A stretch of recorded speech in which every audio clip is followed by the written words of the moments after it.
Chopper Galley, you are cleared for approach. Jericho Stewart. He's in and out of prison more than half his life.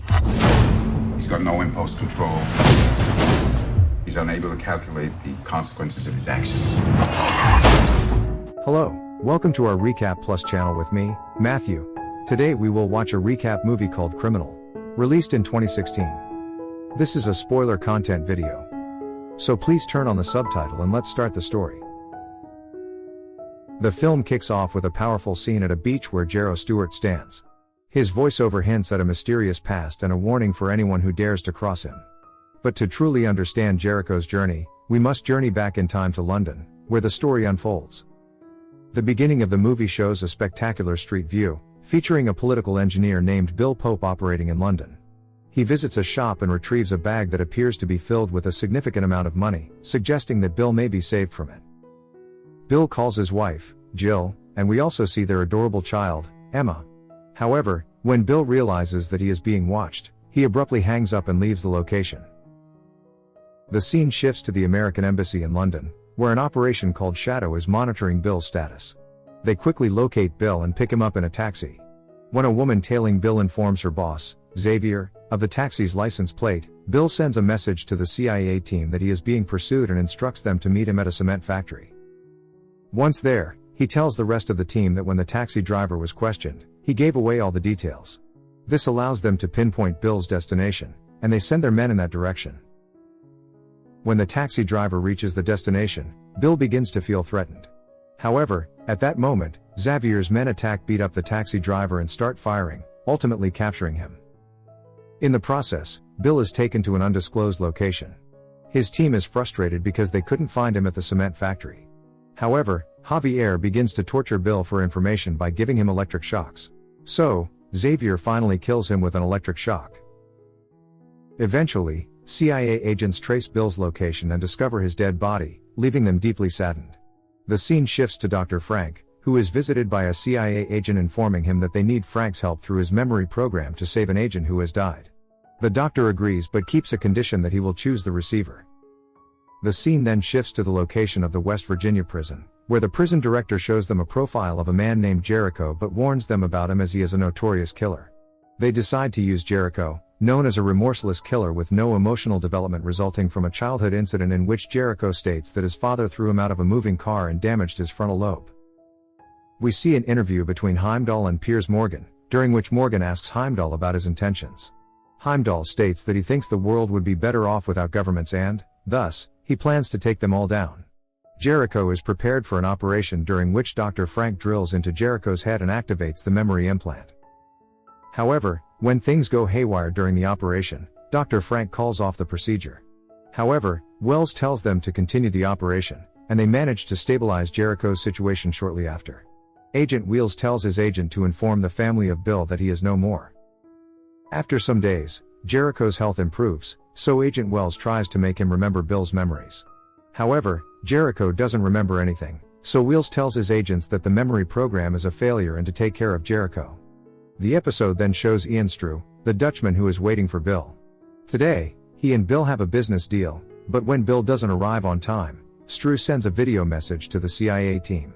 He reveals his plan to take control of all the world's governments, stating that they are all corrupt and that he wants to overthrow them. However, one of the team members extracts details from the call and finds that this situation has occurred in Germany before, and the same woman had captured Bill. Stroke then calls Bill's home, and Bill's wife informs him about the sad news of her husband's demise. He hangs up the phone on the orders of Agent Wells. The agents are supposed to shoot him at a specific location, as he is of no use. But before he is taken, the doctor catches him and gives Jericho a pill. So, when Jericho is being taken somewhere in the car, he takes out a plate from the car window and hits the driver with it, thus freeing himself. He knocks out the driver of the other vehicle and places him in the agent's car where he had been seated. Jericho then places his zip-tie handcuffs on him and sets the cars on fire to make it look like he died. He successfully escapes by seizing a van, maintaining a nonchalant demeanor as if nothing extraordinary had occurred, all the while immersed in a song. Troubled by memories from Bill's past, Jericho comes to the realization that the memory program is taking hold, and he is consciously transforming into Bill. His next destination is the Pope's residence, where he aims to locate a stash of money. Jill, Bill's wife, finds herself restrained in her bed as Jericho grapples with a flood of Bill's memories. Among them are recollections of his time with Jill and their daughter Emma, alongside a perplexing vision of a money-filled bag concealed behind a shelf laden with George Orwell books. Jericho, bewildered by the amalgamation of identities, catches sight of Bill's reflection in the mirror.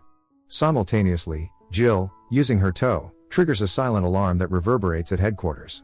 Ruiz promptly contacts the Pope's residence, prompting Jericho to answer, provide the designated code, and offer a plausible excuse, suggesting Emma might have inadvertently activated a button.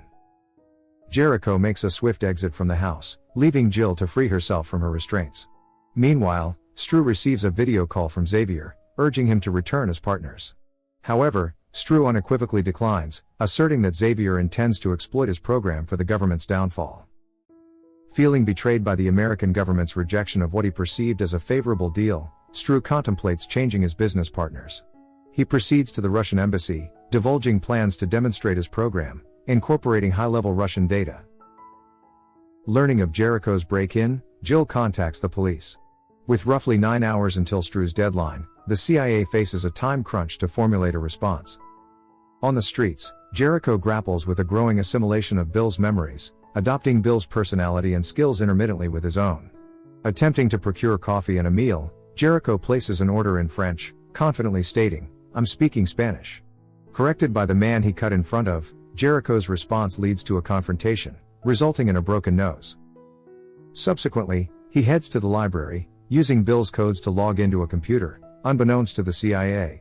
Seeking out Frank, Jericho seeks assistance for the overwhelming headache caused by the surge of Bill's memories, signifying his newfound ability to experience emotions. During their entire encounter, Jericho is closely observed by the CIA as he exits the pharmacy.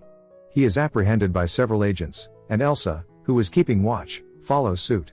After a tense confrontation at headquarters between Jericho and other agents, Jericho is escorted by Wells to another location. In a strategic move, Heimdall creates a diversion, making it appear that Stru was spotted at an airport.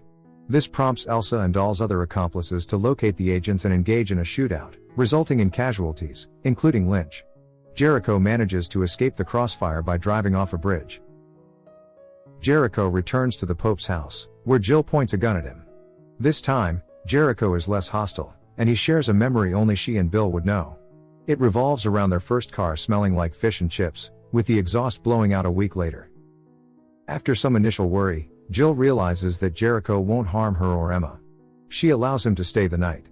The next morning, Jericho deduces that the money bag is hidden on a bookshelf in the George Orwell section of the university library where Jill works. He heads there to retrieve it. Leaving Elsa to break into the Pope house and abduct Jill and Emma, Jericho recalls that Stru is hiding in Jill's office. Elsa forces Jericho to guide her to the office. Passing by a lab, Jericho improvises a bomb to escape. Rushing to Jill's office, he finds Stru, who tells him he is closing his deal with Pope and hands him the money, withholding the passport. Stru sets up his laptop, and Elsa shoots Jericho in the chest. Jericho beats Elsa to death with a solid metal lamp as she regains consciousness. He races to the airfield where Heimdall plans to escape with Jill and Emma. Despite Wells warning Jericho of the risks and lives at stake, Jericho arrives, reluctantly hands the drive to Heimdall, and lets Emma go. Heimdall shoots Jericho and escapes on his plane just before Wells and his men arrive. As Wells chastises Jericho, he reveals that he had Stru reprogrammed the wormhole so that anything launched by it would hit the launch command's location. Consequently, Heimdall's missile heads back toward his plane, causing a destructive explosion. Later, Jericho is seen at the beach from the film's start. He is joined by Jill, Emma, Wells, Franks, and other agents. Jill and Emma acknowledge that Bill lives on in Jericho's head. Wells informs Franks that he intends to offer Jericho a job. The film concludes.